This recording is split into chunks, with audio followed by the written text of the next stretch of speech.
Bonsoir tout le monde. Bienvenue dans ce webinaire consacré au travail sur le portrait avec DxO Photolab. Alors je me présente, Gilles Théophile, je suis rédacteur, formateur et photographe indépendant. Je collabore avec DxO depuis pas mal d'années maintenant puisque je rédige, je mets à jour leur guide utilisateur et j'ai également la chance de pouvoir accéder un petit peu aux différents produits, y compris la caméra DxO One, hein, qui d'ailleurs au passage, comme je le disais hier, est le seul appareil photo actuellement conçu et fait en France. Et donc voilà, donc vous pouvez trouver une très bonne documentation technique sur les produits DxO en allant tout simplement dans le menu aide. Vous voyez comme ceci, si vous cherchez l'aide en ligne ou si vous passez directement par la DxO Academy, vous trouverez des tutoriels. Alors les tutoriels n'ont pas encore été mis à jour pour Photolab, hein. Je pense que c'est un travail qui se fera progressivement, mais sachez simplement que, bon, évidemment, hormis les réglages locaux qui sont arrivés avec Photolab, tout le reste, évidemment, concerne Optix Pro, mais ça fonctionne également de la même manière dans Photolab. D'accord? Donc voilà pour les présentations. Alors je rappelle que DxO Photolab est un logiciel essentiellement de traitement d'images et plus particulièrement de traitement de fichiers RAW. Vous pouvez bien entendu également traiter des fichiers de type TIFF, JPEG, hein, donc des fichiers bitmap, avec la seule différence, enfin la seule et néanmoins importante différence, c'est que la latitude de correction va quand même être très limitée par rapport à des fichiers RAW. Donc si vous avez la possibilité de travailler en RAW, faites-le, et je pense que de toute façon c'est maintenant entré dans les mœurs. D'accord? Donc voilà pour DxO Photolab, ce qui permet de faire au niveau des portraits également. On va voir qu'on a pas mal d'outils. Alors l'essentiel de la session va porter sur l'utilisation des logiciels, pardon, des outils qui sont intégrés à Photolab. Et tout à la fin, on fera un petit tour par DxO FinPack, qui est un autre logiciel, mais qui s'installe également en tant que plugin dans Photolab, avec l'avantage de s'intégrer complètement à son flux de travail. Donc dans FinPack, vous trouverez tout un tas d'outils de type créatif, comme la possibilité d'appliquer une simulation de film argentique, ainsi que des effets comme le vignettage flou par exemple, ou un vignettage décentré, et ce genre de choses. Alors, en ce qui concerne Photolab, petit rappel, lorsque est-ce que tout le monde m'entend et me voit toujours? J'ai juste une remarque de quelqu'un d'absence de son. D'accord, très bien. Donc apparemment c'est continu. Donc on reprend. Lorsque vous ouvrez une image, un fichier RAW dans DxO Photolab, vous savez que celui-ci, comme je l'ai dit dans le webinaire sur le flux de travail, va appliquer deux types de correction à vos images. D'abord, il va y avoir ce qu'on appelle l'autoréglage DxO standard. Vous voyez, si je vais en haut à droite et que je clique sur le bouton autoréglage, là on peut voir DxO standard, c'est le rendu de base qui est appliqué à l'ouverture des images dans Photolab. Alors ce rendu en fait inclut également un certain nombre de corrections. Alors ces corrections, c'est la tonalité qu'on va voir tout de suite après, c'est-à-dire tout simplement l'exposition et le contraste global, ou globaux plutôt. On a également la réduction du bruit qui est appliquée, on a également une protection des couleurs vives ou des couleurs saturées, et à cela s'ajoute également le module optique DxO qui va corriger les défauts de votre objectif. Alors c'est le vignettage, la distorsion, l'aberration chromatique, et on a également une optimisation du piqué de l'image, de la netteté de l'image pour être plus exact. Alors pourquoi c'est important d'en parler du module optique DxO? Parce que comme il corrige le vignettage, si vous voulez, il corrige donc cet assombrissement qu'il y a sur les bords de l'image. Alors ce que je vous propose, je vais aller dans la palette lumière et je vais éteindre entre guillemets la correction automatique de vignotage. Vous voyez, donc on a les bords de l'image qui s'assombrissent un petit peu. Je vais remettre la correction en route, vous voyez, avec le petit interrupteur là qui se trouve ici. Et quel est l'intérêt en fait de conserver le vignetage éventuellement quand on fait du portrait? Et ben, si vous travaillez à grande ouverture ou à la plus grande ouverture possible, notamment pour avoir un fond flou comme sur cette photo, l'intérêt c'est d'avoir comme un effet de spot dans l'image. C'est-à-dire qu'en conservant les bords sombres, on va pouvoir focaliser l'attention de l'observateur sur le sujet. Vous voyez, si je vais dans la sous-palette vignetage, par exemple, et que je réduis l'intensité, hein, c'est une autre possibilité, on peut travailler aussi de cette manière. J'assombris légèrement les bords de l'image. Alors par contre, le vignetage corrigé par les modules optiques DxO, donc le vignetage de l'objectif, est évidemment centré. D'accord. Si votre portrait est décalé sur un côté de l'image, bien évidemment, l'effet de spot ne sera pas utilisable. Donc là, il vaut mieux corriger le vignetage et éventuellement avec les outils vignetage créatif du plugin DxO Viewpoint, on va pouvoir recréer effectivement cet effet de spot dans l'image. Alors ce qui m'intéresse pour l'instant, c'est de vous parler d'exposition et de préparation également de l'image. C'est-à-dire qu'avant de concevoir nos portraits, on va faire un certain nombre de traitements dans l'image. Alors on a vu qu'il y a l'autoréglage DxO standard qui est appliqué, donc pour l'exposition notamment.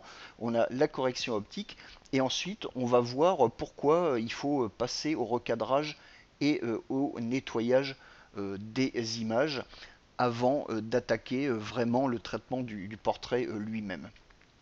Alors je voudrais simplement vous montrer une chose, c'est le fonctionnement de l'outil DxO Smart Lighting qui lui s'occupe de régler l'exposition de vos images. Vous voyez ici il est en mode uniforme et si je choisis un autre mode d'application, par exemple comme moyen, je vais entraîner une variation plus ou moins appuyée de l'exposition. Alors là, en fait, effectivement, on n'a pratiquement pas de différence. Vous voyez, si je prends mon curseur intensité, j'assombris un tout petit peu l'image et vers la droite, j'éclaircis le fond, mais globalement, l'image reste bien exposée parce qu'au départ, elle est elle-même bien exposée, elle ne pose pas de problème particulier. Par contre, sachez que vous avez également un mode qui s'appelle Mesure Spot et ce mode Mesure Spot, en fait, euh, inclut des algorithmes qui vont détecter les visages et qui vont optimiser l'exposition pour les visages. Donc vous voyez dans la sous-palette à droite, j'ai un bouton qui s'appelle Outils et juste à sa droite une coche verte, un visage détecté. Et si je clique sur l'outil et que je sélectionne dans la barre d'outils qui se trouve en bas afficher les zones de pondération, vous voyez ce cadre qui s'affiche et ce cadre en fait m'indique à quel endroit donc le visage a été détecté bien entendu, mais également à quel endroit l'exposition va être pondérée. Donc en mesure spot, c'est toujours les visages qui ont la priorité. Alors évidemment, DxO Photolab va toujours essayer d'équilibrer l'exposition entre le fond et le visage. Il ne s'agit pas du tout d'une correction de type local, hein, que les choses soient bien claires. Je vais peut-être changer de photo pour cet exemple. Regardez, je passe donc sur ce portrait qui est complètement décentré. Et là, c'est intéressant parce que on a donc effectivement le visage qui est entouré par donc le cadre de la zone de pondération dont on peut réduire la taille, hein, vous voyez, comme ceci. On peut également le supprimer pour en tracer un autre. Vous voyez, j'ai une petite croix là qui se promène et je peux en tracer un autre. Regardez, je le supprime. Vous voyez, il y a eu une légère variation au niveau de la luminosité de l'image. Maintenant, regardez, je retrace. Vous voyez, hop, de nouveau, on a une légère variation. Alors c'est subtil, mais évidemment, il y a des cas où ça va être moins subtil. Regardez, je prends la zone de pondération et je la mets dans le pull foncé de cette jeune fille. Et vous voyez, l'image s'éclaircit. Mais l'image s'éclaircit parce que j'ai placé donc la zone de pondération sur une zone sombre.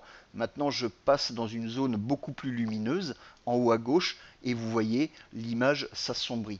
Donc c'est pour vous montrer ce mode de fonctionnement qui est particulièrement dédié au portrait effectivement, et là vous êtes certain que l'exposition va être faite en tenant compte de la présence des visages. Donc voilà pour les corrections de base. Maintenant on va passer, on va vraiment entrer dans le vif du sujet, c'est-à-dire qu'on va parler un petit peu de nettoyage de l'image entre guillemets. Alors je vais fermer ici, je vais passer sur une autre photo. Je voudrais également souligner que toutes ces photos ne sont pas les miennes, contrairement à hier, parce que je fais très peu de portraits, et ces images sont celles d'un photographe allemand qui s'appelle Jochen Kohl, qui collabore également avec DxO, et vous pouvez voir donc son site à gauche, kohlphotographie.de, donc c'est un photographe allemand. Allez voir son site, hein, il y a beaucoup de photos de portraits, de mode en studio, à l'extérieur. Il y a également des photos d'architecture. C'est un photographe professionnel et il a bien voulu me prêter quelques images, sachant que lui-même fait également des webinaires DxO, mais pour le marché anglais et également en langue allemande. Voilà, donc et je crois même qu'en ce moment, il est en train de faire un webinaire équivalent en anglais avec probablement cette même série d'images. Donc voilà pour Jochen que je remercie au passage. Alors je vais juste fermer le volet. Alors je voudrais vous parler de cette photo en particulier. En fait c'est l'image brute telle qu'elle est arrivée dans Photolab. Et vous pouvez voir qu'elle est penchée, qu'elle est inclinée. Et on peut voir également si on zoome dans la photo, vous voyez que cette jeune fille qui est certes très jolie a quand même quelques petits soucis au niveau de la peau. Alors bien évidemment, c'est le premier traitement qu'on va faire dans l'image. On va s'occuper de nettoyer la peau. Je vais vous montrer comment faire avec Photolab. Alors je vais revenir en arrière. Et éventuellement également pour le confort de travail, si vous avez une image penchée, eh bien profitez-en pour la redresser. Vous verrez que j'ai créé une copie de l'image avec la photo redressée parce que je n'aime pas intervenir, travailler sur des images penchées. Sachant que, comme beaucoup de photographes, je souffre de penchitude dans beaucoup de cas. Alors, pour retravailler donc la peau de notre modèle, on va utiliser un outil qui est intégré à Photolab. Et je voudrais faire une mise au point à ce propos. Ici, il ne s'agit pas, on ne va pas parler de retouche beauté. Ce qu'on appelle la retouche beauté, ce sont les techniques qui sont utilisées dans les logiciels de retouche pour refaire complètement la peau, la texture de peau des modèles et des photos qu'on voit notamment dans les magazines. Ça, c'est vraiment ce qu'on appelle de la retouche beauté. Ici, on reste quand même au niveau du développement, dans le cadre du développement d'un fichier RAW. On ne va pas faire de la retouche beauté, mais on va faire du nettoyage et de la retouche légère pour que les images soient propres, tout simplement parce que vous avez l'habitude de faire ce genre de photos de temps en temps, mais vous ne faites pas de retouche dans Photoshop, ou alors vous photographiez simplement vos amis, votre entourage, et vous n'êtes pas spécialement intéressé par les techniques professionnelles de retouche qui de toute façon ne seront pas abordées ici, mais moi je voudrais vous montrer déjà ce qu'on peut faire avec Photolab. Alors, on va également parler de copie virtuelle. Vous voyez, donc ici c'est l'image originale et à droite j'ai une autre photo, en fait la même qui est recadrée. Pourquoi? Parce que j'ai corrigé l'inclinaison de la photo et j'ai également travaillé sur la peau du modèle. Et pour faire cela, j'ai fait une copie virtuelle à partir de l'original. Donc en fait, je fais un clic droit sur la vignette, hein, pas sur l'image qui est dans le, le, le plan le plan de travail au centre, et dans le menu contextuel je choisis tout simplement créer une copie virtuelle. Alors normalement une copie virtuelle porte après le numéro 2 et là on est numéro 9, numéro 15, parce que vous vous doutez bien que j'ai créé plusieurs copies virtuelles, notamment la semaine dernière pour la même présentation, et que j'ai supprimé ce soir. Donc ne soyez pas étonnés qu'on passe de la vue numéro 1 à la vue numéro 9. Les copies virtuelles, sachez qu'elles sont, comme leur nom l'indique, complètement virtuelles, hein. On ne fait pas de duplicata physique de l'image, il s'agit simplement de jeux d'instructions qui en fait font qu'on a plusieurs versions de la même image, et évidemment dans les copies virtuelles on va pouvoir appliquer plusieurs corrections ou plusieurs traitements différents à chaque copie de la photo. Alors je passe dans ma copie virtuelle, et là je vais zoomer sur le visage de la jeune femme. Alors, vous voyez, si je fais une comparaison maintenant, regardez, je clique sur le bouton comparer. Alors ça, c'est avant nettoyage et après nettoyage. Et tout ça a été fait uniquement dans Photolab. Et c'est un travail qui prend à peu près, avec un petit peu d'habitude, allez, une bonne dizaine de minutes. D'accord? Donc vous pouvez voir euh, qu'on a, vous voyez, si je vais appuyer sur la touche D, hein, on peut faire la même chose. Vous voyez ici ce cheveu avec un petit peu de ricil. On a également ce cheveu qui passe, et puis tous les petits problèmes de peau, hein, qui affectent tout le monde, hein, même les personnes qui posent pour faire ce genre de photos. Et voilà le résultat qu'on peut obtenir. Alors comment est-ce que j'ai procédé? Alors je vais passer à une autre copie virtuelle qui elle est partiellement traitée. Vous voyez, j'ai laissé quelques petits défauts, j'ai laissé ce petit cheveu devant, et je vais vous montrer comment j'ai travaillé sur cette image. Alors je vais dans la barre d'outils supérieure, et vous voyez là j'ai un bouton avec un pansement, hein, l'icône c'est un pansement tout simplement, et ça s'appelle réparation. Alors je clique dessus. Donc j'active mon outil, il y a une barre d'outils qui s'affiche en bas, et on a un certain nombre de fonctions. Donc on est bien dans l'outil réparation. Largeur du pinceau, donc avec le curseur je vais pouvoir ajuster le diamètre de mon pinceau qui est représenté ici avec un disque cyan. Et on a également un bouton à cocher qui s'appelle voir les masques. Alors regardez ce qui se passe, je clique dessus. Et là, vous pouvez voir donc toutes les petites corrections que j'ai pu faire dans l'image, donc tous les petits coups de pinceau, et je vais de toute façon le refaire devant vous. Et donc là, de cette couleur, ce sont des masques qui sont inactifs, et si je clique par exemple sur celui-ci, vous voyez, il devient clair, donc ça veut dire que c'est le masque actif, et là je peux le supprimer en appuyant sur la touche suppression de mon clavier tout simplement, ou si ça marche pas avec suppression, essayez avec la flèche retour arrière. Vous voyez, donc là je supprime le masque actif, et si je clique sur le masque suivant, même chose, je peux le supprimer comme ça.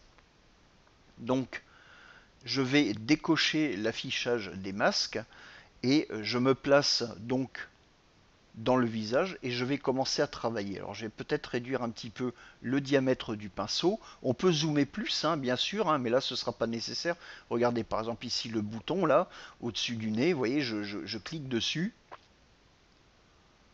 Et voilà, il disparaît. En fait, ça marche par clonage. Ça marche par clonage, mais en allant chercher une source, c'est-à-dire une autre zone de l'image dont les caractéristiques de luminosité, de contraste et de couleur correspondent à cette zone. Et vous voyez, et là, je peux comme ça m'amuser à réparer, entre guillemets, hein, la peau de notre modèle. Donc là, j'agis sur le front par petites touches, comme ceci. Alors évidemment, je ne vais pas tout faire, j'ai déjà préparé le travail pour vous montrer, mais vous n'êtes pas obligé non plus de simplement cliquer.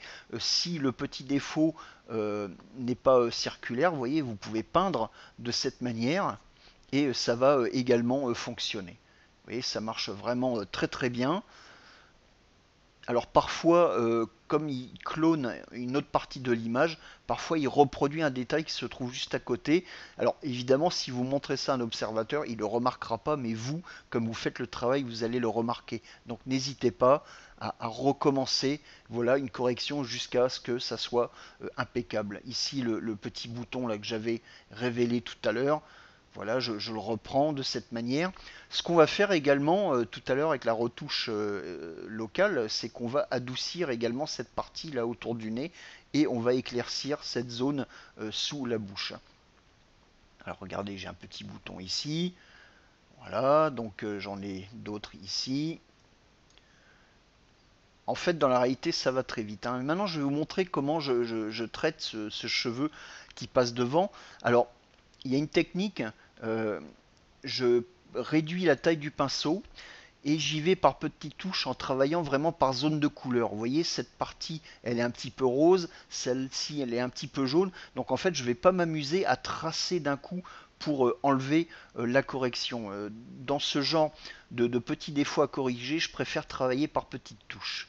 C'est beaucoup plus efficace et ça vous évite de recommencer 2 ou 3 fois le même travail. Vous voyez, c'est vraiment assez remarquable. Alors, vous voyez, parfois il va chercher ici cette zone-là. Alors, je vais repasser un coup dessus pour qu'il sélectionne une autre source. Et si jamais il ne fait pas la correction, alors à ce moment-là, on corrige à côté parce qu'il y a un autre cheveu. Voilà. Alors, je vais d'abord corriger cet autre cheveu. Voilà, petit à petit. Parfois, il faut un petit peu de patience hein, pour arriver à un résultat qui soit vraiment satisfaisant. Mais l'idéal, voilà, c'est vraiment de procéder par petites touches. Vous voyez, là ici, je travaille vraiment au niveau des petits détails sous les yeux. Je repasse un coup ici encore parce qu'il m'a dupliqué une autre zone qui se trouve juste à côté. Alors je vais enlever ici. Voilà, peut-être repasser un coup encore ici. Voilà, et repasser un coup ici, hein. Vous voyez, méfiez-vous hein, du clonage parfois qui reproduit un détail qui se trouve juste à côté. Donc là, un œil averti le verra, d'accord. Mais sinon, globalement, c'est quand même assez efficace. Est-ce que tout le monde me reçoit toujours et voit toujours ce qui se passe à l'écran? Donc n'hésitez pas à répondre par écrit puisque je vois vos réponses. Donc a priori, c'est toujours bon pour tout le monde. Donc voilà pour le nettoyage avec cet outil réparation qui est pas un outil de retouche beauté mais qui permet vraiment de nettoyer déjà, de faire pas mal de choses avec en gardant vraiment un aspect naturel. Vous voyez, regardez, je raffiche les masques de correction. Vous voyez, donc on a donné pas mal de coups de pinceau, mais ça en valait vraiment la peine. Alors, j'ai fini avec cet outil. Maintenant, ce que j'aimerais, c'est adoucir ici sous les yeux et également là sous la bouche au niveau du menton. Et pour ça, je vais utiliser les réglages locaux. Donc, je clique sur Fermer, comme ceci. Je vais dans Réglages locaux. Je fais un clic droit. Alors, réglages locaux, hein, c'est le bouton qui se trouve tout en haut ici. Donc, j'ai cliqué dessus. Il est actif maintenant. Je fais un clic droit. Et là, je vais aller chercher le pinceau. Donc je clique dans le menu radial pour sélectionner le pinceau et là on peut voir un certain nombre d'informations qui sont affichées. Alors au début, si vous n'avez pas l'habitude, laissez ces panneaux affichés, ils vous aideront vraiment à travailler. Vous voyez par exemple ici, je vois qu'avec la touche commande et la molette de la souris, je peux ajuster la taille de mon pinceau. Alors sur PC, ce sera CTRL plus molette de la souris. Et pour les deux plateformes, avec la touche majuscule, je vais ajuster le contour progressif. Alors le contour progressif, vous voyez, mon pinceau, c'est l'espace entre le pinceau, c'est-à-dire le cercle pointillé au centre, et le cercle extérieur, c'est tout simplement la manière dont les corrections sont diffuses. Et vous voyez cette espèce de masque cyan, un peu flou comme ça dans le pinceau, ça vous indique, ça vous montre que l'effet est appliqué au maximum à l'intérieur donc des pointillés, et il se diffuse progressivement vers l'extérieur. Alors je vais réduire un petit peu ceci, et je vais maintenant commencer à travailler au niveau des yeux, par exemple. J'aimerais bien adoucir un petit peu, éclaircir cette partie. Alors ce que je peux faire, évidemment, c'est également jouer avec le flux et l'opacité. Alors le flux, c'est tout simplement le niveau de correction qu'on va faire. Vous voyez ici, je suis à 100%, donc on voit mon disque qui devient, le disque du pinceau qui devient vraiment cyan vif, hein. Regardez, je descends la valeur du flux, vous voyez, regardez là, j'ai pratiquement plus rien qui est appliqué au niveau du pinceau. Et on a également l'opacité, vous voyez, le pinceau devient plus ou moins opaque, et grâce à ces commandes, vous pouvez vraiment limiter la quantité d'effets et travailler avec une grande finesse. Alors bien évidemment, ça demande quand même un petit peu d'entraînement, et il n'y a pas de, comment ça s'appelle, de réglage précis, défini pour tel ou tel sujet. C'est de la retouche, c'est du cas par cas. Lorsque on faisait de la retouche en argentique sur des tirages papier avec un pinceau, et ben, il fallait se débrouiller avec l'image, et que la recette qu'on utilisait sur l'image précédente ne s'appliquait pas forcément à l'image sur laquelle on travaille. Alors, je vais continuer. Alors, vous voyez, je vais juste tracer ici, voilà, sous les yeux. Alors vous allez me dire, mais qu'est-ce qu'il est en train de faire? Donc là, vous voyez, on a un masque cyan qui est plus ou moins opaque, et on a l'égaliseur qui s'est affiché. Et l'égaliseur, c'est tout simplement tous les outils de réglage locaux. Vous voyez, ici vous avez exposition, ici vous avez contraste, micro-contraste, Clear View, donc ça c'est pour le voile atmosphérique, vibrance, ça c'est pour renforcer les couleurs de manière non linéaire, saturation, ça c'est pour renforcer l'ensemble des couleurs, et on a également la netteté et l'effet de flou. Alors ce que je vais essayer de faire ici, c'est peut-être d'éclaircir très très légèrement cette zone. Alors en fait, regardez, l'idéal c'est d'exagérer le réglage, vous voyez, c'est d'exagérer le réglage, quitte à revenir en arrière. Alors évidemment, il y a un temps de réaction. Alors évidemment, là, le réglage est exagéré. On voit vraiment le coup de pinceau.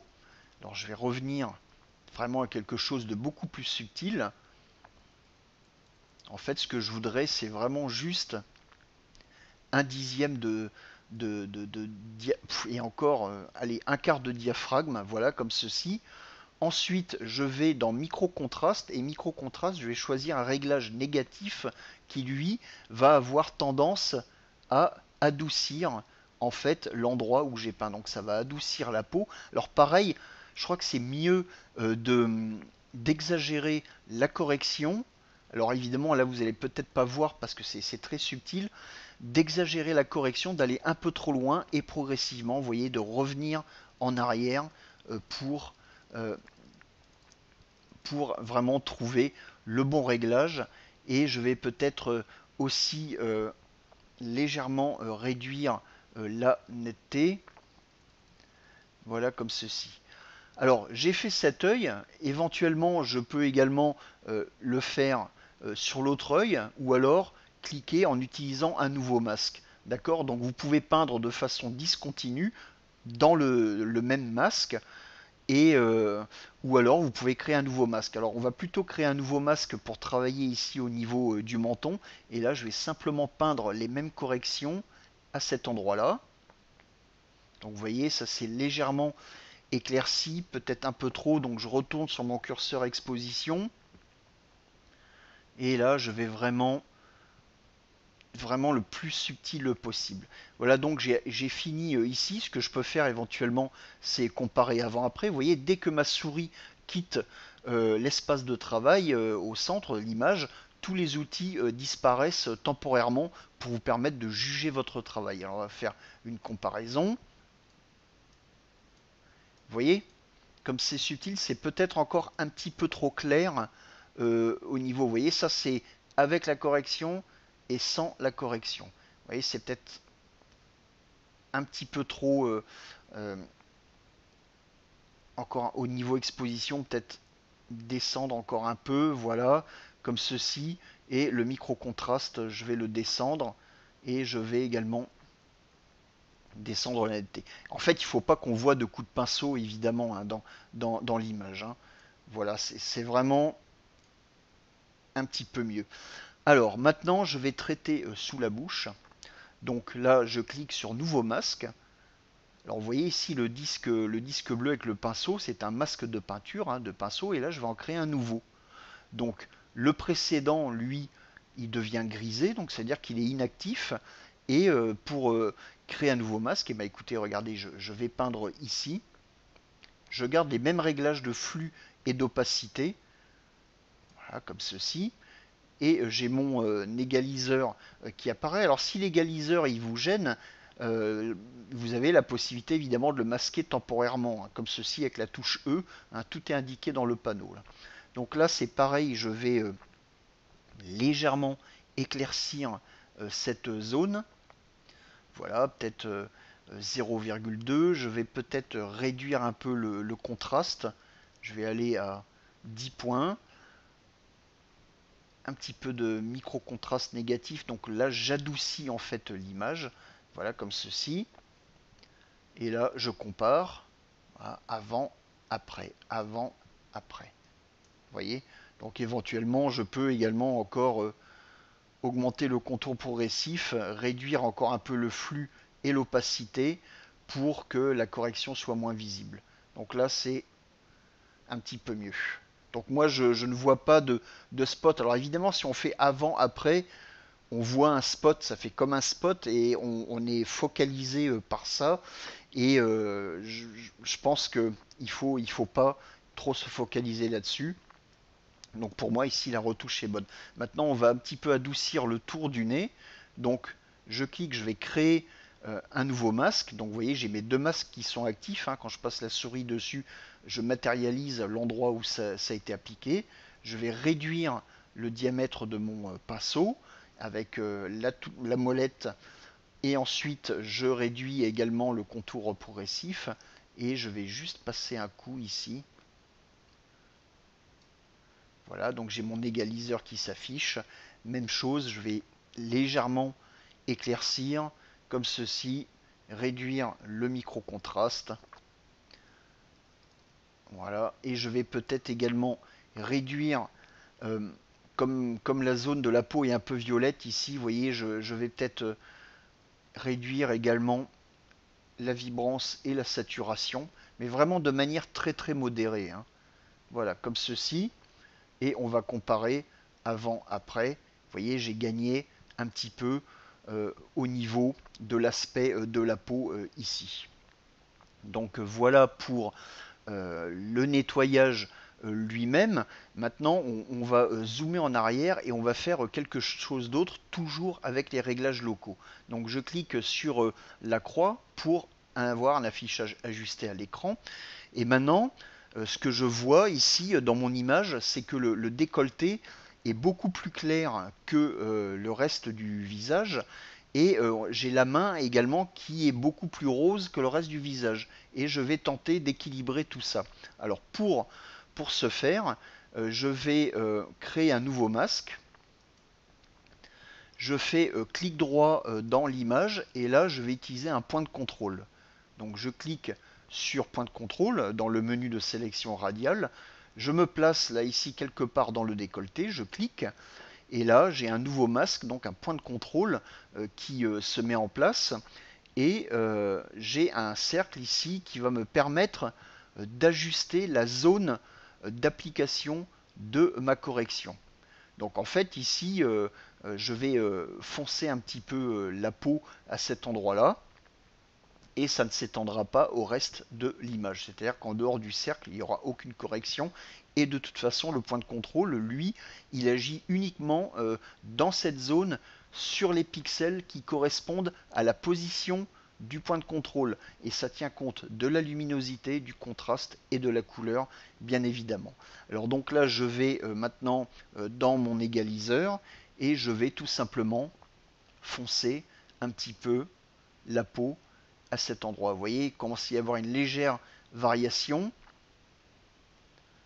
Donc là, j'ai dépassé.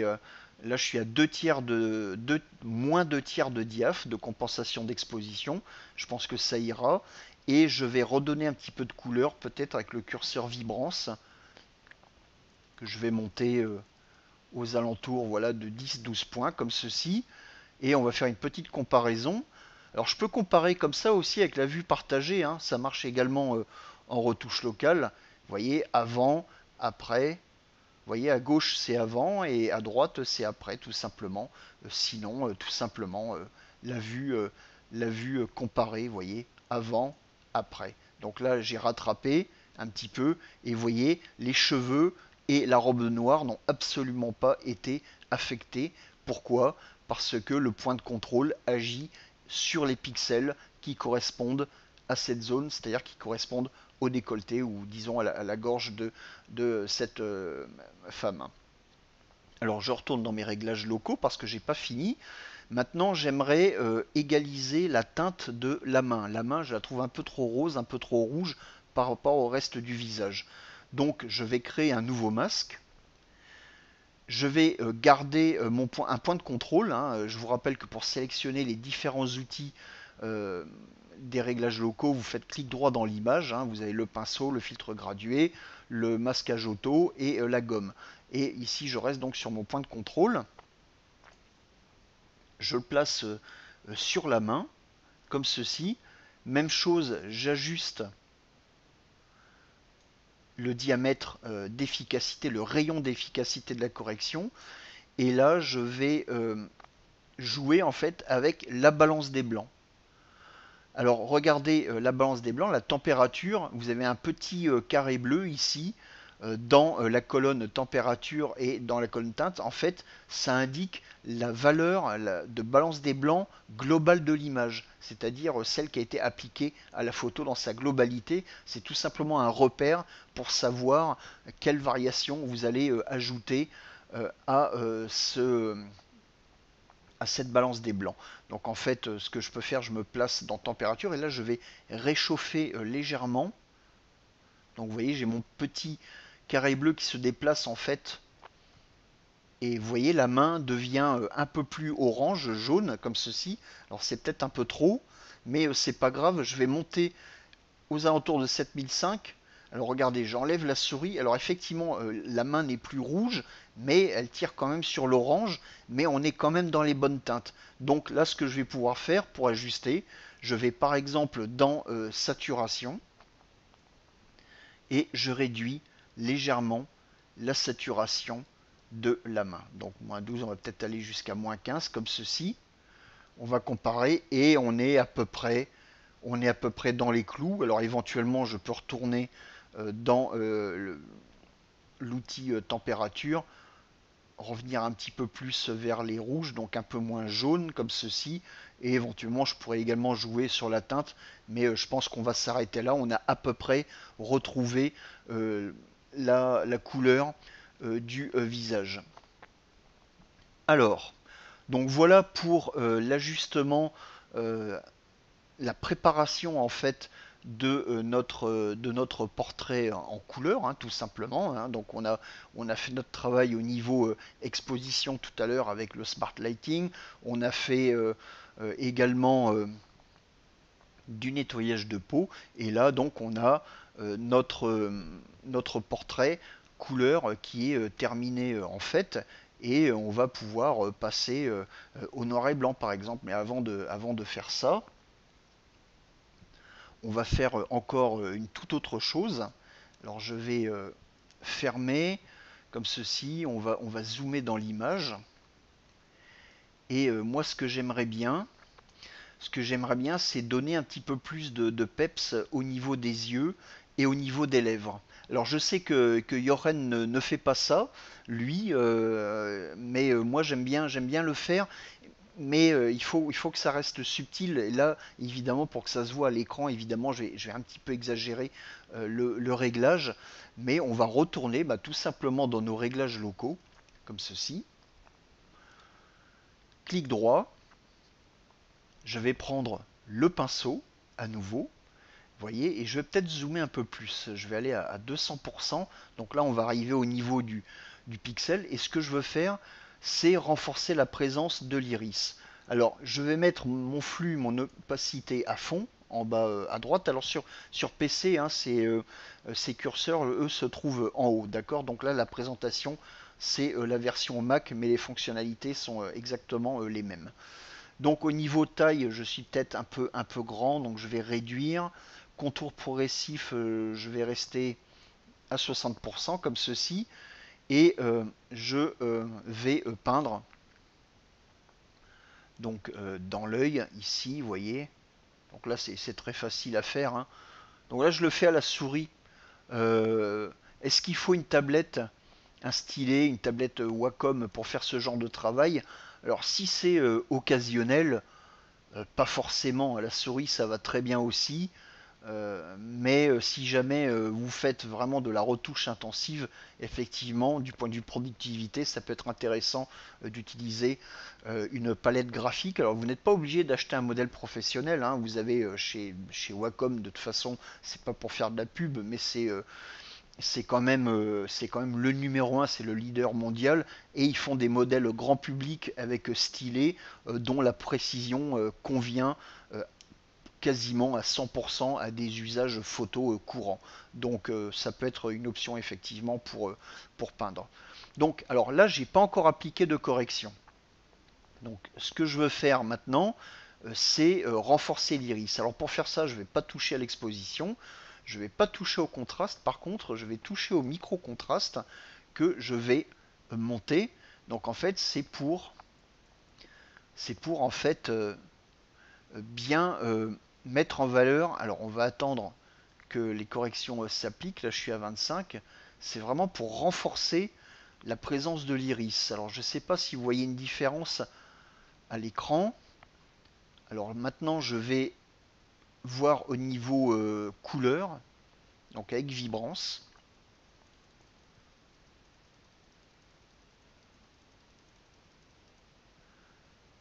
Donc on va attendre la prévisualisation des corrections, peut-être un peu de saturation.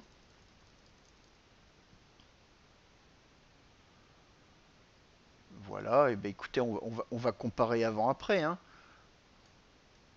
Donc vous voyez là, c'est l'effet est subtil au niveau des yeux. En fait, je pourrais aller encore plus loin. Je vais peut-être monter un peu l'exposition pour éclaircir un peu les yeux. Enfin l'iris, hein, je parle de l'iris, de la pupille, hein, je ne suis pas en train de traiter l'œil en entier, et je vais rajouter un peu de micro-contraste, voilà, ça sculpte un petit peu les textures et les détails, voilà, donc vous voyez, j'ai mis un petit peu de lumière dans le regard. Est-ce que c'est exagéré? Bon, peut-être du point de vue exposition, on va descendre un peu, voilà, on va rester à cette valeur. C'est simplement pour vous montrer, hein. Regardez, je compare avant, après. Voilà. Et on va faire la même chose au niveau de la bouche. Donc je clique sur nouveau masque, hein, et je déplace l'image. Alors pour reprendre la main, en fait, comme ceci, j'appuie sur la barre espace. Vous voyez, je me déplace et là je vais peindre dans la bouche. Alors, ce que je vais faire, c'est jouer sur pareil sur le micro-contraste, la saturation, pour mettre la bouche en valeur. Voilà, comme ceci. Bon, je fais pas du travail d'horloger suisse, hein. Ici, je, j'essaye vraiment de. Alors, je suis en train de zoomer dans l'image. Voilà. Donc, j'ajuste la taille du pinceau pour continuer ici. Voilà, et un petit peu ici. Alors évidemment, je vous donne les explications en même temps, ça peut paraître long à faire et tout, mais dans la réalité, vous verrez qu'avec un petit peu d'entraînement, ça va très très vite. Là, je vais rajouter du micro-contraste. Alors là, je vais m'en donner à cœur joie. Alors pour manipuler le curseur, en fait, j'utilise pas la souris ici. J'utilise les flèches haut et bas du clavier, tout simplement. Voilà, et je vais également renforcer un peu la saturation.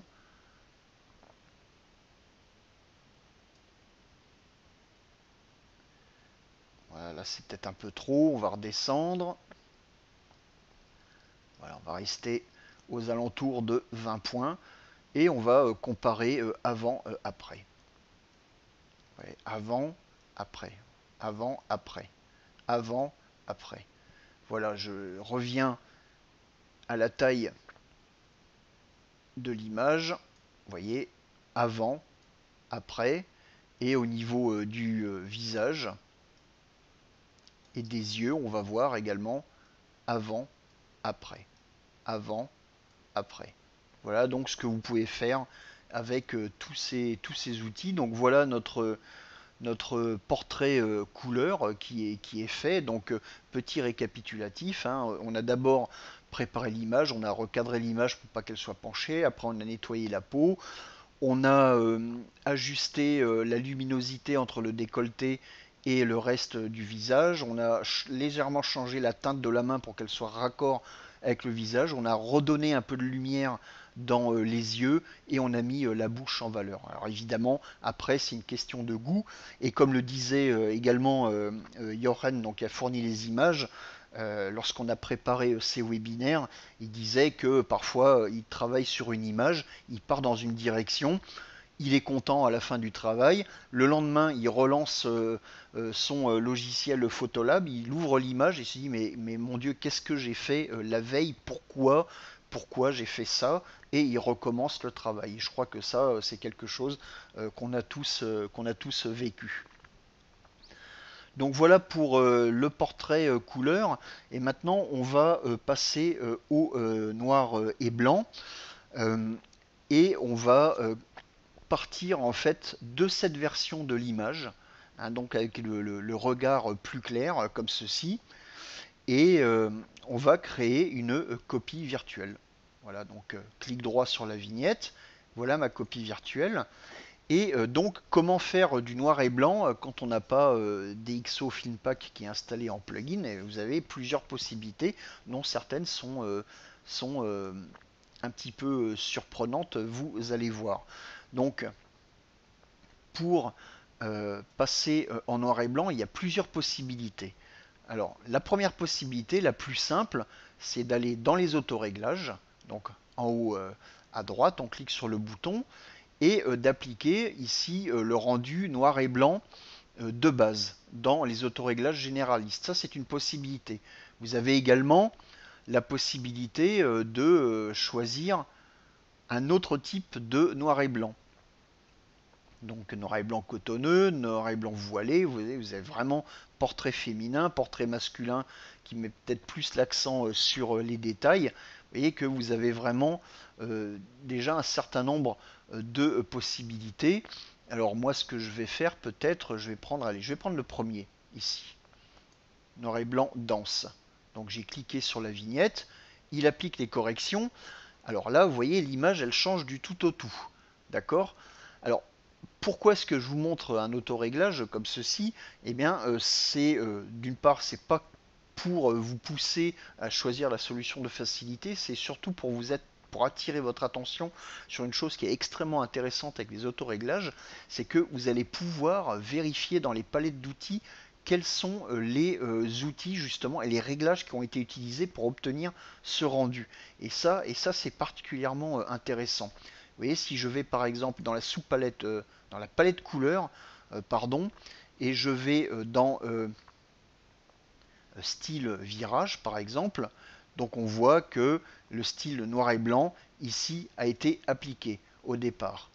Vous voyez, donc on voit peut-être également que certaines choses ont été faites au niveau des canaux de couleurs. Donc teinte saturation luminance, on voit que la saturation évidemment elle est à moins 100 tout simplement pour enlever l'information de couleur. On va peut-être voir également au niveau de la palette lumière ce qui a été fait. Là, a priori, la courbe de tonalité a été utilisée, vous voyez.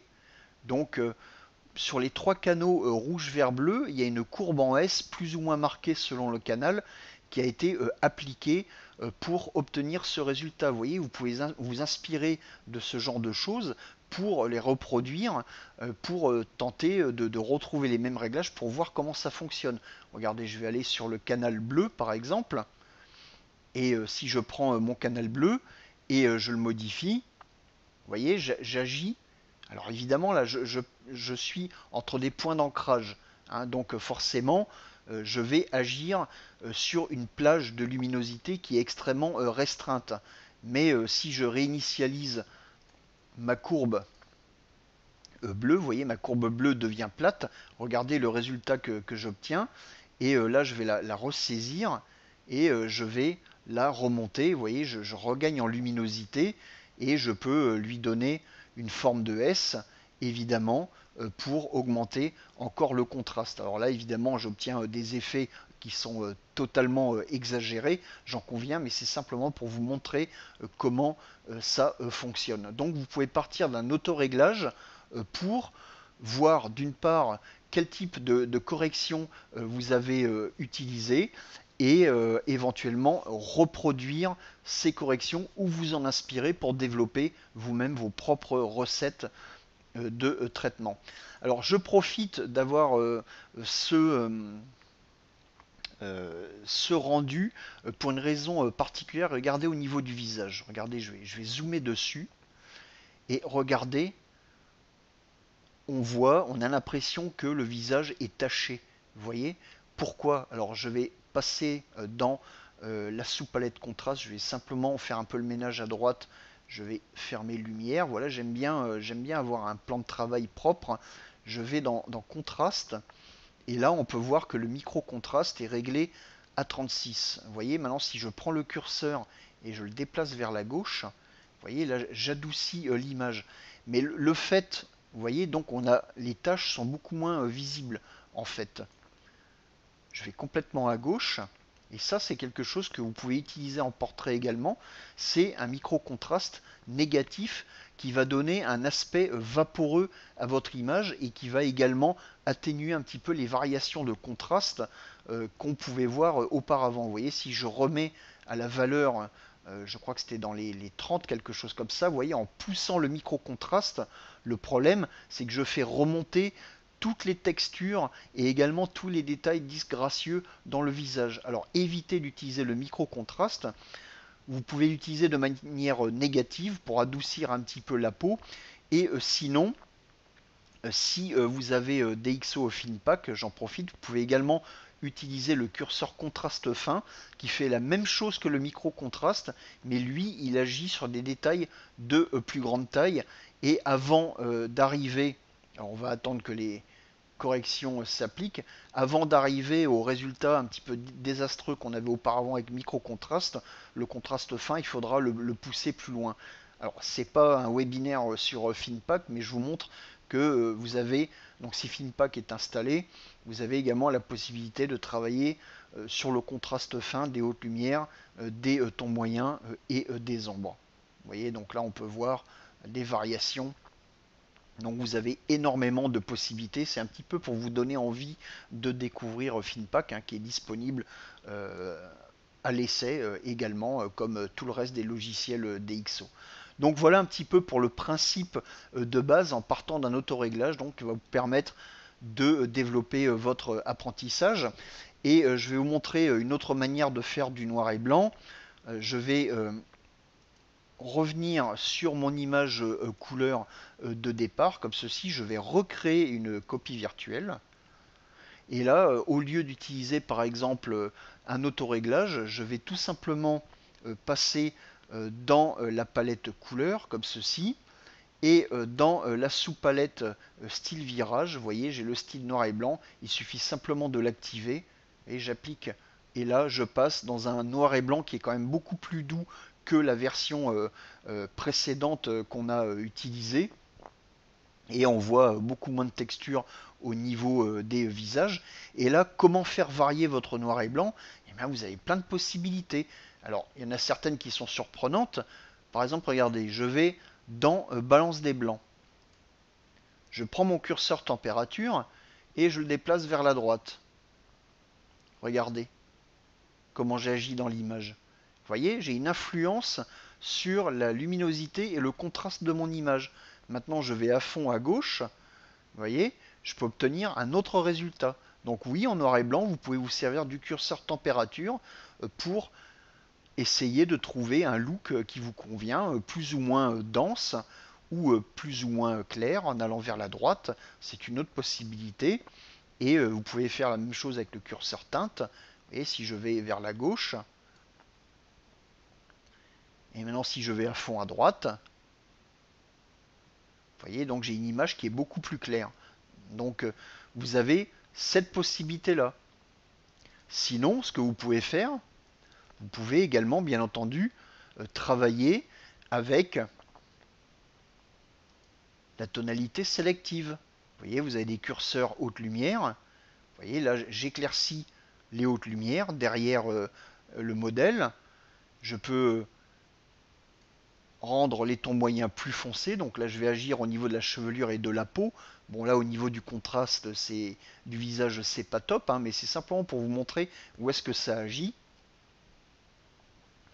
Et je peux éclaircir la peau, vous voyez, faire une peau très claire comme ça, qui n'est pas désagréable, notamment avec la bouche, les yeux et les sourcils qui sont foncés.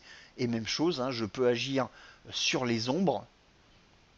Alors le phénomène de flou que vous voyez ici, il s'explique tout simplement par le fait que vous êtes dans un logiciel de traitement RAW et que lui, à chaque fois que vous faites une correction, il doit s'efforcer de d'appliquer vos corrections et de les afficher en temps réel ou le plus en temps réel possible. Et parfois il y a ce phénomène de flou qui se produit et qui dépend aussi des performances de votre ordinateur. Donc c'est tout à fait normal et c'est vrai que quand on utilise un JPEG ou un TIFF, on n'assiste pas à ce phénomène ou alors il est très bref, hein. Donc ça c'est vraiment typique des logiciels de traitement RAW, que ce soit Photolab ou même la concurrence, ce qu'on appelle le pixel doubling lorsqu'on agit sur les curseurs. Donc vous avez la tonalité sélective. Bien entendu, vous pouvez utiliser le smart lighting, hein, comme on l'a vu tout à l'heure, hein. On prend notre visage qui se trouve ici et on va changer l'intensité de la correction du smart lighting, hein, même en noir et blanc, vous voyez, un peu plus dense, un peu plus clair, etc. etc. Donc on a vraiment beaucoup de possibilités à ce niveau-là. Évidemment, on peut travailler également avec la courbe de tonalité. Donc je vais dans la palette lumière, je prends ma courbe des tons, vous voyez, comme ceci. Alors je vais revenir aux trois canaux. On peut agir sur le gamma par exemple. Vous voyez, là je clique sur la flèche, je monte le gamma pour éclaircir l'image. Alors attendez, je vais juste fermer, voilà, ceci. Vous voyez, donc là je peux faire varier le gamma. Donc j'agis sur la courbe. Je vais réinitialiser la courbe. Je peux travailler canal par canal. Par exemple, prenons le canal rouge et voyons où est-ce qu'il agit dans mon noir et blanc. Vous voyez, je saisis ma courbe au milieu et là, j'induis une dominante. Donc, je peux faire du traitement croisé. Et ça, on le verra tout à l'heure avec une autre image couleur. Par contre, si je travaille au niveau de la courbe complète en RVB, vous voyez, là, vers le haut, j'éclaircis l'image. Vers le bas, je rends les tons moyens plus denses, hein, puisque j'ai saisi pardon, le centre de la courbe. Et bien évidemment, si j'applique la fameuse technique de la courbe en S, donc là, évidemment, je crée une image qui est extrêmement contrastée. Donc vous avez vraiment également la courbe qui vous permet de créer des noirs et blancs de ce type, hein, qui sont complètement à l'ouest, hein. Vous pouvez faire des visages très clairs avec des vêtements ou des détails très sombres à côté. Vous avez toutes ces possibilités. Donc voilà pour le traitement de base en noir et blanc. Et maintenant, pour finir le dernier exemple, je vais vous montrer un virage ou ce qu'on pourrait appeler peut-être un traitement croisé en portrait couleur créatif. Alors je vais repartir de mon portrait couleur nettoyé comme ceci et je vais faire un clic droit, créer une copie virtuelle. Donc voilà, je me retrouve donc avec ma copie virtuelle, comme ceci.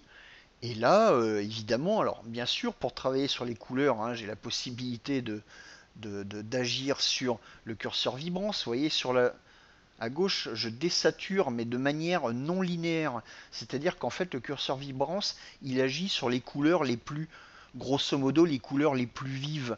Euh, euh, dans un sens, c'est-à-dire dans le sens de la désaturation, mais si vous saturez l'image à fond, vous voyez, il faut vraiment pousser les réglages pour faire virer les teintes chères à la couleur carotte. Alors en fait, le curseur vibrant, ça vous permet de renforcer globalement la couleur tout en protégeant les teintes chères. D'accord. Tandis que saturation, voilà, j'ai inversé mon explication. Saturation, lui, travaille de manière non linéaire. C'est-à-dire que vous allez à gauche, vous voyez, vous supprimez vraiment toutes les informations de couleur. Hop, on se retrouve en noir et blanc, en fait, en niveau de gris en réalité.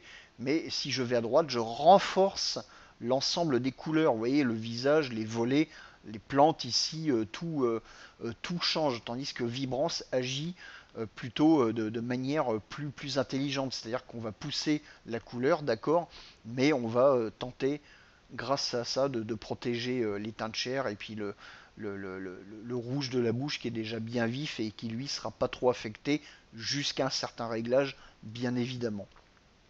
Donc voilà comment vous pouvez travailler vos couleurs et bien évidemment vous pouvez également vous servir de la courbe des tons pour faire quelque chose par exemple qui ressemble à ceci. Regardez, je vais aller dans le canal rouge et je vais légèrement lever la courbe. Vous voyez comme ceci, regardez, mon image prend une teinte rosée. Vous avez vu? Si j'éteins ma courbe des tons, voilà, avant, après. Ensuite, je vais dans mon canal vert, comme ceci. Je prends mon canal vert et je peux, bon, si je le baisse, évidemment, comme j'enlève du vert, eh bien, je fais monter le rouge et le magenta.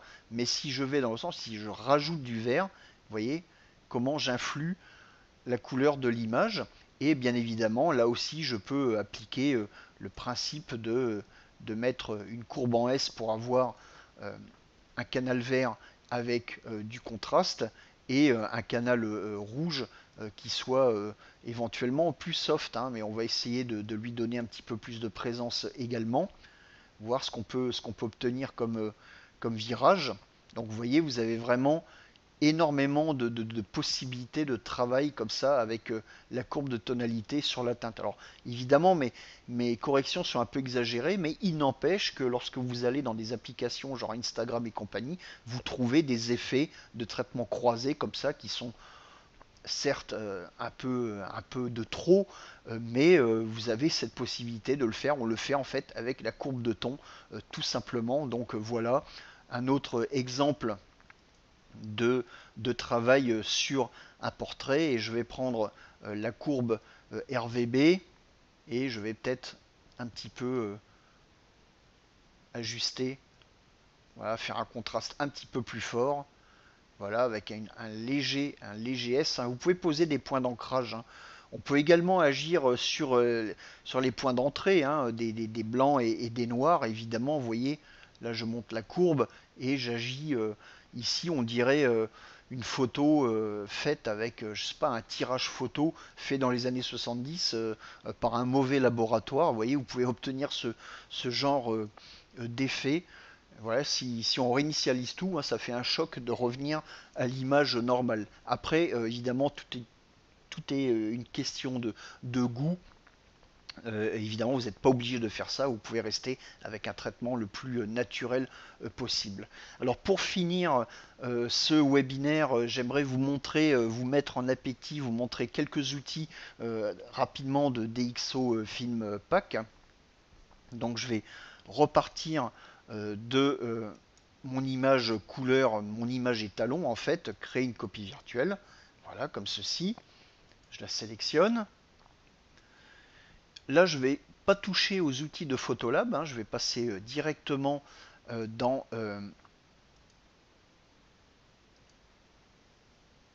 FinPack ici. Alors Finpak, en fait, quand vous l'installez, donc c'est une application indépendante, hein, mais quand vous avez Photolab qui est installé sur votre ordinateur, il va également installer une palette d'outils et vous avez accès à tous les outils du logiciel, euh, mais intégrés à votre flux de travail en gros dans Photolab, ce qui vraiment multiplie évidemment les possibilités créatives. Est-ce que tout le monde me suit toujours euh, au niveau image et son, pas de coupure, pas de ralentissement? N'hésitez pas. Donc a priori, tout est toujours bon. Ok, merci. Alors on continue avec Finpak, juste quelques minutes. Alors que peut-on faire avec Finpak? Par exemple, là je vais faire un portrait noir et blanc en simulant un film que j'ai beaucoup utilisé dans les années 90 quand j'étais pigiste pour un quotidien régional. C'était la T-Max 400. Donc je vais dans la sous-palette rendu des couleurs. Donc là, je précise bien, tout ce que je vous montre à partir de maintenant, c'est à condition d'avoir Finpak installé. D'accord? Donc je clique sur catégorie, je vais dans film noir et blanc. Alors par défaut, il va m'appliquer le premier film de la liste. Et là, je vais, dans la liste justement, je vais aller chercher la Kodak T-Max 400. Donc il m'applique le rendu, le contraste de la T-Max 400. Évidemment, modifier je peux modifier l'intensité du rendu, vous voyez, plus ou moins contrasté, hein. La T-Max 400, c'est quand même un film qui est assez contrasté. Et vous voyez, si je zoome dans l'image, donc évidemment, cette poussée de contraste va faire monter un petit peu les détails, les différences de teinte au niveau du visage, hein. Donc toujours faire bien attention à ce genre de choses. Mais là, il manque quelque chose. Il nous manque quoi? Il nous manque le grain du film. Je vais dans la sous-palette grain, comme ceci.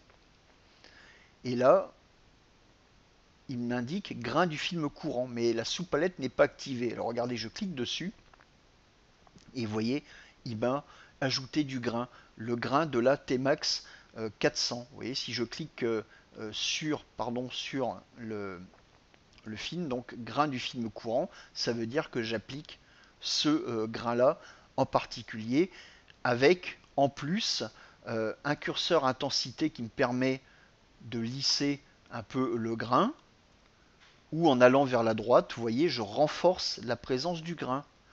Et je peux également agir sur la taille du grain par rapport au format du film. Parce qu'il faut savoir une chose, c'est que la finesse du grain, en fait, dépend de la taille de la pellicule. Plus la pellicule est grande, et plus le grain est fin, hein, puisque le taux d'agrandissement, de reproduction, en fait, à partir d'un film d'une moyen format ou grand format est beaucoup plus faible qu'à partir d'une pellicule 35 mm. Donc vous voyez, si là je passe par exemple sur grand format, vous voyez donc la granulation devient extrêmement fine. Vous voyez, si je reviens à 24-36, la granulation elle est beaucoup plus présente. Et bien évidemment, je peux jouer sur la taille du grain, vous voyez, le rendre encore plus grossier, ou vers la gauche encore plus fin. Alors sachez une chose, hein, c'est que les simulations de films dans Finpak, ça a été fait très sérieusement par DxO, hein, puisqu'ils ont récupéré toutes les pellicules qu'ils pouvaient, ils les ont analysées en laboratoire, et en fait ce que vous voyez, c'est vraiment des simulations scientifiques du grain des films existants.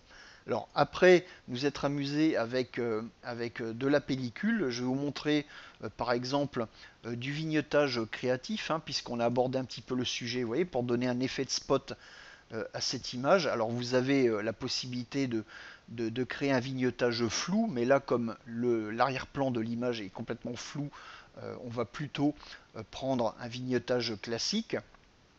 Je clique sur le bouton placer le centre, vous voyez, donc il apparaît au milieu de l'image, je place sur le modèle.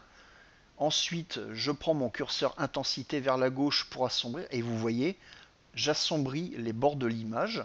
Alors évidemment, je peux jouer sur l'intensité. Alors je vais exagérer un petit peu la correction. Avec le curseur milieu, je vais agir sur l'étendue de cet effet de spot. Et évidemment, si je clique sur le petit bouton plus ici, j'ai également la possibilité d'agir sur la dureté de la transition. Vous voyez, donc là j'exagère un peu et on voit bien que l'effet est décentré. Donc je remets la transition à 0 et on peut varier la forme, vous voyez, plus ou moins arrondie. Et évidemment, quand je déplace le point ici, je déplace mon effet dans l'image. Donc après, je peux le replacer avec précision dans la photo. Voilà le genre de choses que vous pouvez faire. Et je vous montre une toute dernière chose pour conclure. Vous voyez, si je vais dans la sous-palette floue et que je clique sur Soft Focus, en plus, je peux introduire une diffusion esthétique de l'image. Vous voyez, avec le curseur intensité. Vous voyez donc cet effet de diffusion de l'image. Regardez, je vais éteindre la sous-palette. Je clique sur le petit bouton. Donc avant et après. Alors évidemment, là j'ai exagéré la correction. On peut agir évidemment sur la diffusion elle-même pour trouver le juste équilibre. Et évidemment, ce genre de choses. Ensuite, tous ces réglages, plutôt que de les répéter à chaque fois, vous pouvez les enregistrer sous forme d'autoréglage. Donc voilà pour ce que vous pouvez faire avec DxO FinPack en complément des outils de DxO Photolab. Alors je crois que oui, il est 7h15, donc on est un petit peu débordé. Donc j'ai fini ma présentation. Donc voilà tout ce que vous pouvez faire en mode portrait avec DxO Photolab. Donc pensez d'abord à nettoyer un petit peu la peau des gens qui posent pour vous. Alors c'est pas forcément, je sais bien que c'est pas forcément des représentantes de la gente féminine qui vont poser pour vous, mais le problème se pose aussi avec des hommes qui ont des boutons, de l'acné ou par exemple des rougeurs à cause du rasoir. Donc on peut nettoyer la peau et c'est ce que je faisais notamment en photo corporate. Je faisais pas de retouche beauté des managers que je prenais en photo pour le trombinoscope de la compagnie, mais j'utilisais ce genre d'outils pour que le trombinoscope publié sur le site web de l'entreprise, que les gens aient l'air propre sans passer par des heures et des heures de retouche. Donc voilà pour le traitement de portrait avec DxO Photolab. Merci en tout cas à vous et je fais également une petite pub personnelle. Sachez que tous les mois également dans le magazine Le Monde de la Photo, je publie des tutoriels sur les logiciels DxO. Alors bonne soirée, à très bientôt et merci pour tout.